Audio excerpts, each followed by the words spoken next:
What is happening, everyone? I'm back. This has been the longest break that I've had since I started doing this. I won't bore you with too many details, but I really shifted my focus more towards face-to-face marketing this year. I really lost my passion for social media and making content and things like that. And then I'm very fortunate to have been in a position where I actually managed to buy a house, which was fun, which has been great. But the life admin was at an all-time high. So I kind of had to weigh up what I wanted to do most, and content completely went. And yet despite that, I had my busiest few months of the year this year. And I think that's just from doing a great job with clients. And yeah, content hasn't actually affected my business. However, I really want to help people. I want to keep putting free information out there because I have had some feedback which has been very nice, that the stuff that I've been talking about on here has really helped people and been enough to help them improve their lives. So that is why I'm doing it. I'll make a commitment to getting back into it. I don't know the cadence, who knows, but I am going to try and be a bit more regular than the 4 or 5 month gap I've had last time.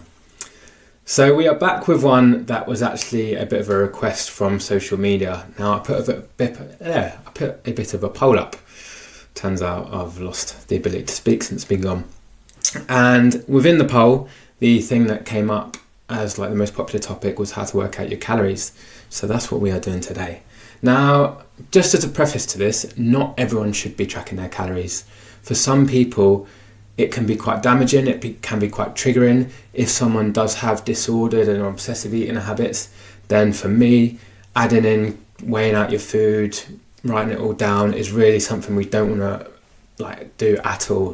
Periodically, that is not something I encourage. If you are in that position, that is where you do need to reach out to your GP, to your dietitian, and please don't sign up to some helmet on social media who just thinks that everyone's tracking and it's just completely inherently safe behavior, because it's not. It can be a great tool, don't get me wrong, but for some people it is really, really damaging. So just using it as a blanket for everyone is something that really grinds on my gears, actually. And I could go off on a whole nother tangent about that. So my position is not anti-tracking. It's just that it is a tool. And I would argue it's quite a heavy-handed tool. Personally, I tried to track for a few days and I absolutely hated it. I stopped eating the foods that I enjoyed. I ended up lying because I couldn't be asked to track things, and it just wasn't a fun time. So for me personally, tracking has not been something that I've ever done for more than a few days. However, I do use it with some of my clients when we've kind of gone through all the options and the easy fixes of things that I can quickly pick up and identify that would be an easy way of cutting calories, or adding calories for that matter, without actually having to go to the lengths of tracking calories. So yeah, I'm kind of neutral / slightly biased against it, but I do recognise that it is a valuable tool for many people and helps teach them a lot about what's in foods and what kind of quantities they should be eating. So that's kind of my thoughts on it as a concept. Just another tangent from this. Whilst I'm not always sure that calorie tracking or weighing out your food is effective, we cannot get away from the fact that if your goal is to change your body weight or your size, then calories are what fundamentally drives this. Calories are a store of energy, and if we want to reduce our stores of energy, i.e. body fat, we need to reduce our calories. If we're trying to increase our size, put on muscle, we're likely going to have to increase our calories a little bit. So just because we're not tracking it doesn't mean that it negates the principle that's at play, because I am not disputing that. That is a thing. So knowing where your intake can be useful, even if you don't use things like MyFitnessPal. Now, the next thing that I really wanted to talk about was that I feel like when people are looking to work out their calories, they get really lost in the weeds of which calculator should I use? Am I using the right equation? Is my number right? And I think the main point that I want to state on that is that these are all estimations. So they take your height, your weight, your age, and then create a bit of a formula to assess the kind of what we call the BMR. So this is the calories that you use just to live. Then what we do is times that by something called an activity multiplier. So this is a number between, so say for example your BMR might come out as, 15, 16, 1700, something like that. Then we're timesing it by either 1, 1.1, 1.2, 1.3, up until normally around 1.6, 1.7 as high as we go for very, very active people. Like here we're talking like professional athletes, tradies who are grafting all day, those kind of situations. But clearly timesing a number by 1.1 or 1.3 has a massive effect. That's like 20% different, quick maths. And it's very subjective where we are between that 1.1 to 1.6 range, and if you've slightly guessed wrong, that's going to have quite a big impact. So hence why I say that these equations are all just estimates, and that's probably the biggest layer of the estimation because it is so subjective. So what we would then need to do is take that number that spits us out, and then we'll pick a deficit or a surplus of typically around about that 10 to 20%. So if we're trying to lose weight, we might go to a 10 or 20% deficit. So we'd take our BMR, we'd times it by the activity multiplier, and then we would minus that 10 or 20%. There are loads of these calculators online, so please just go away and pick one. Don't worry about which one it is.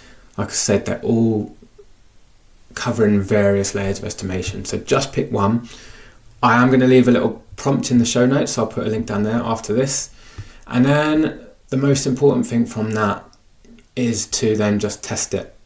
So you need to stick to that number consistently for a set period of time if you are, interested in manipulating your weight from this. If you just want to know for interest purposes, so that when you grab food you kind of know whether you're in the ballpark of what you want to be eating.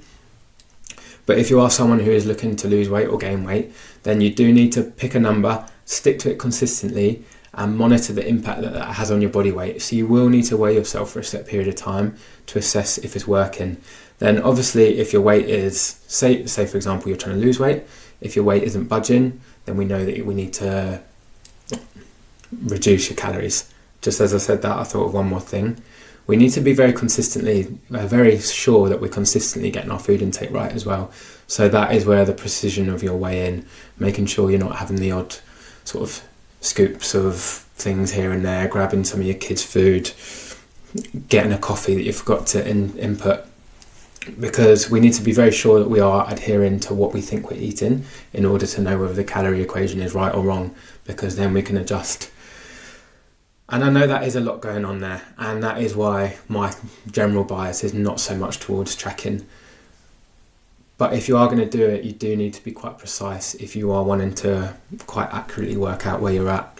So just to summarise, we're taking an estimation, we're letting it work for a bit, then we're reflecting on it and seeing where our weight has changed, and then we can adjust if necessary. Even just for 1 week is probably not long enough, because sometimes there is a bit of a lag time between making a change and our body actually changing body weight or body fat. And so I'd be sort of thinking around about that 2 week mark, just sticking to an intake, making sure you're doing it consistently.